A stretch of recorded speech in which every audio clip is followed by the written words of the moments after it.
What is up, everyone? Thanks for joining us for the brand new Fathom Family I'm podcast. excited. Yeah, It's gonna be I'm fun. joined by my beautiful bride, Taryn. We're Taryn and Hello. Kyle Nelson, and we've got a big heart for families. hmm We've been doing ministry together for how many years now? Almost 15 15 years doing it together, but, together, but but both of us have yeah. grown up in ministry families. hmm Both of our parents are pastors, and yeah, we've seen what life looks like and the struggle that folks go through in their marriage and raising kids, and now we've got 3 kids of our own. hmm And so tell them about our kids for those of you that don't know So us. we have 3 children, Yeah, 2 boys and a girl. Our oldest is 10. Our middle child is 7, and our baby girl is 5. yeah, she just turned 5. Not baby anymore, but No, always baby in our hearts, and they keep us busy, and yeah, our life and home is full. yeah, Very lots of fun. yeah, So we're excited to just be here today and help. I mean, my main thing is I don't want people to feel alone, because yeah. a lot of times you feel so isolated, like we're struggling in this area with kids or marriage or home or whatever, and you just feel so alone. Yeah. And so that doesn't have to be that I, way. I think that's what we've always said when we do a marriage conference or we do a time together when we're teaching on marriage and hmm family is we don't come as the experts in the room. Really, we just come as people to like help start conversation and hmm help get you starting conversation and pointing to the scriptures. And I think that's what we're going to Yeah. do through this. We're going to point to the scriptures.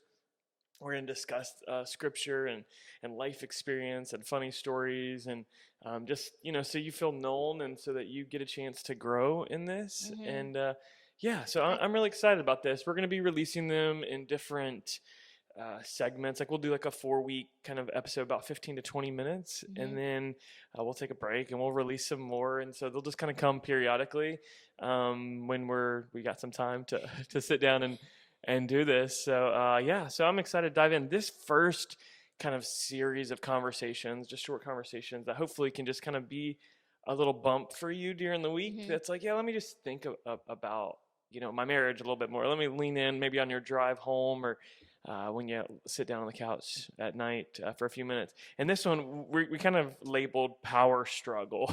Yeah. Power struggle. So for the next 4 episodes, we're just going to talk about power struggle within a marriage in particular, and what does it look like to have a healthy, godly marriage in which we're under God's power, right? So Right. that's what we're going to talk about. We kind of found the power struggle thing pretty quickly in our marriage when we went on our honeymoon.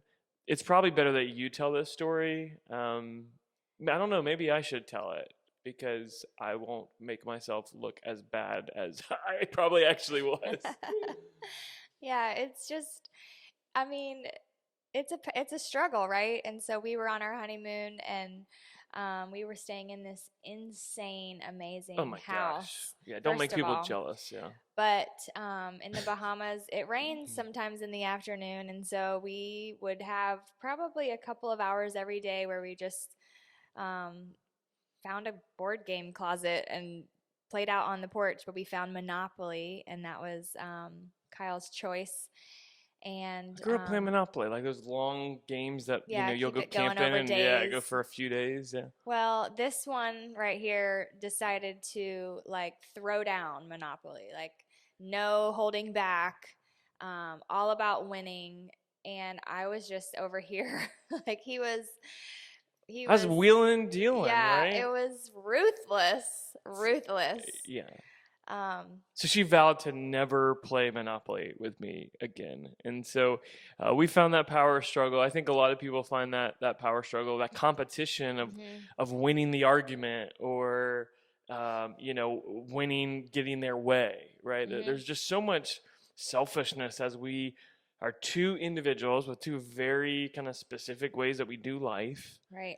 And I feel like in I was 21 when we got married. I was pretty young, but I think the longer we go in our adult life, the more we kind of get set in our own, individual ways. And so, but really what the scriptures call us to is to become one, Right. right? Genesis Yeah, 1 2:24. flesh. Yeah, that the two shall become one flesh. That's something we see in creation. We see it. Jesus talks about it in Matthew. Paul talks about it in Ephesians.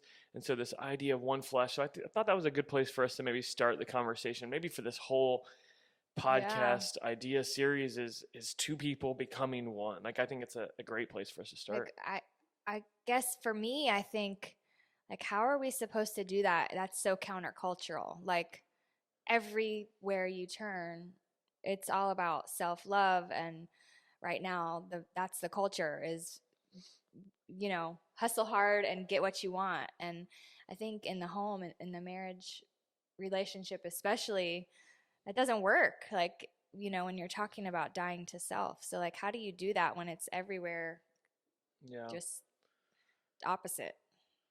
Yeah, I wrote down a few thoughts just knowing we're going to speak on this, like, and talk, have this conversation Mhm. around Genesis, this one flesh. And I think one thing that we've taught over the years that we just, we've had to realize like we're on the same team. Mhm. We're Yeah. on the same team and keep working towards that. Like to use the Monopoly thing where we were at odds like very quickly in our honeymoon. And that's the time when you don't want to make your spouse mad is your honeymoon.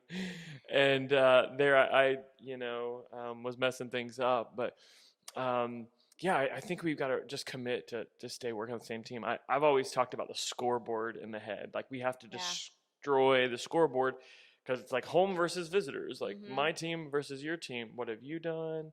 What have Yeah. they done? We've both experienced that before and had to destroy the scoreboard in our own marriage. Absolutely. I mean, I think like the scripture says dying to self daily is a literal thing. Like you can't just say maybe in your vows or the first year or two we're going to be on the same team and then leave it alone. I think it's a daily dying to yourself Yeah. and recognizing, hey, we're in this together.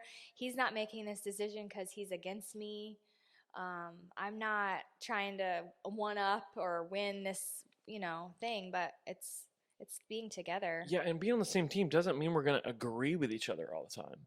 That doesn't mean we're Mm-mm. like going to see eye to eye all the time. And like, that's okay. I think in some marriages, they get in trouble because they just are, their individuality and their own opinion is eradicated. And that's actually not healthy for the marriage. Yeah, because God created you to be who you are. I mean, And I need your perspective at this table, right. right? And you need Same. my perspective at this Yeah. table, my experiences and your experiences. And so we've got to stay just committed that you bring who you are and I'll Hmm. bring who I am, and we're both going to be transformed to be more like Christ. And in that, we're gonna stay on the same team, and just make sure we're not getting into that scorekeeping thing, Hmm. right? Of who's paying what bills and No, you who's can't. doing what chores, and like that's a very dangerous You place can't go there. to let resentment start Hmm. in your marriage, and that'll eat away at your soul. And so we've got to commit and just remember that we're not wrestling against flesh and blood, as Ephesians 6 says. Like we're wrestling against powers of darkness. Yeah, we And have an enemy who is not on our team. absolutely, And he is, I mean, the Bible even says that he has three objectives, and that's to steal, to kill, and destroy. And none of those are going to help us be working together. yeah. So we have to constantly be aware of that force working against us. If Hmm. we're talking about teams, like he is not on our team. Yeah, yeah. Even the word Satan really means accuser, Hmm. right? And so accusing a person, like when we find ourselves doing that, we're doing the work of the enemy. Like when we're, allowing the enemy to Hmm. steal our unity of our marriage, man, we're It's giving a dangerous foothold to that. When we're letting resentment sit there, we're giving a foothold. We're giving him a seat at the table. on our team. Yeah, and he's got one goal, and that's to kill and destroy, as you said. Yeah. And so, yeah, we've got to continually just remember we're on the same team. Like you kept saying, like continually dying to self. Um, that's a tough thing, as you were pointing out, like in our culture, because everything is pointing at self. Yeah. And so I think there is. What do you think our culture is trying to get at with this whole idea of take care of yourself? Where do you think all this is coming from? Um, I mean, I guess I don't really know the root of it, but I mean, it's just trying to promote self and to watch out for ourselves because nobody else is going to take care of you kind of attitude. Mm-hmm. And if you're not taken care of by anybody, like, it's not going to happen Yeah. basically unless you do it for yourself. And I think that that's just completely opposite of the scriptures. Yeah, I don't think it's one root. I think it's probably a lot of Yeah. different things. I think certainly pride is the Mhm. first and last sin, in my opinion. And so I think that's a ton of it. We have a very prideful culture, very individualistic mindset. Yeah, and very entitled. Yeah, Because I mean, we're not promised to have like this rosebed yeah, of yeah, yeah, life, for every sure. day. And so I think Yeah, just entitlement of I deserve this and I will have it, yeah. at all costs, which sometimes throws other people down. And in that Genesis passage, it says you must kind of leave mom and dad, right? And in our culture, in the culture that was written, right, you're in a home, and then I'll come and make a deal with your dad, right? And then you'll come and be my wife, and you'll go straight out of his house into my house. We don't live in that culture, right? A lot of people, they move out, They're they're on on their their own for a own, they're while. individual, they're not under mom and dad's house. And Hmm. so there's this gap in which individualism is even more It's fed. fed. Yeah. And I think that selfishness comes from a lot of places, like I said, pride. But I think there's just so many people who are hurting and are searching. And like the old phrase, like hurting people hurt people, but hurting people are also selfish. I've said for Hmm. years they're selfish. And so when we're hurting, when we're tired, when we're exhausted after a long day, and like in our flesh, our natural MO is selfishness, And right? it's just self-preservation, Yeah. just to stay safe. Yeah, and you so we know can talk in future episodes about what does it look to serve each other and to build each other up, and I'm going to care for you and you're going to care for me, and Yeah. I'm going to make sure you get time away, from the kids to be able to be healthy and to have clear headspace, right? Where Right. three kids aren't talking to you at the exact same time, right? That type of thing. Yeah. I'm going to work, I'm going to serve you in that way, you're going to serve me in that way. And I think just kind of finally, I'd say just to begin to tie a bow on this episode, and we'll keep having this conversation, is just commit to keep growing closer to one another. Hmm. Keep growing closer to God. First, to know God more, to know His plan for our life. I think we've always said the greatest place of unity is gonna be Yeah. when we're Meeting at the cross. is meeting at the cross. Yeah, the other day you just did this thing right here. This is how it works. There's a triangle. I'm pursuing God, you're pursuing God. Right.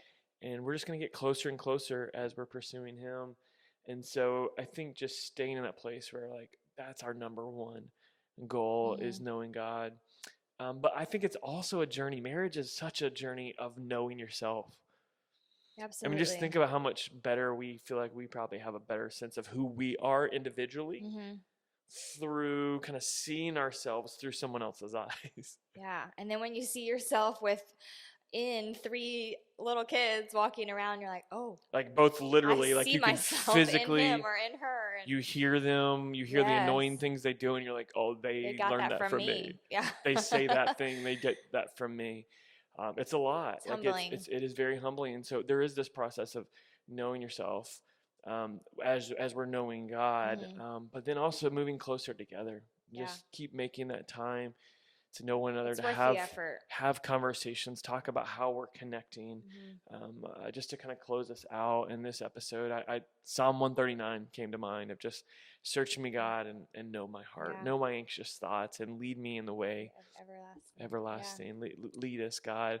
And man, if we can posture our marriage like that, God, just know me, know what I'm Hmm. anxious about, know where I'm being selfish, test my motives Yeah. in this fight that we're having, right? That's one we can just always go back to, a Yes. prayer of our heart, and lead us, right? It's not Hmm. just lead me anymore because it's two have become one. It's So, true. but individually we're saying lead me, and Yeah. together we're We want to saying go lead to the us. same place. Yeah, yeah, for sure. So, So I'm excited yeah, for me these too. It's going to be good. conversations. It's going to be Yeah, good. yeah, we're looking forward to it. And so I hope you all will really take some time this week as you finish your drive home, as you step into your world, as you're sitting around the dinner table or at date night. Conversation opens up on just drawing closer to God, drawing closer Hmm. to one another. getting on the same page Yeah. and really becoming one flesh. It's a process. Become one flesh. So it's something that happens in the eyes of God immediately, Right. but then it's something that we're becoming Over time, over yeah. time too. Love So it. yeah, we look forward to talking with you next time.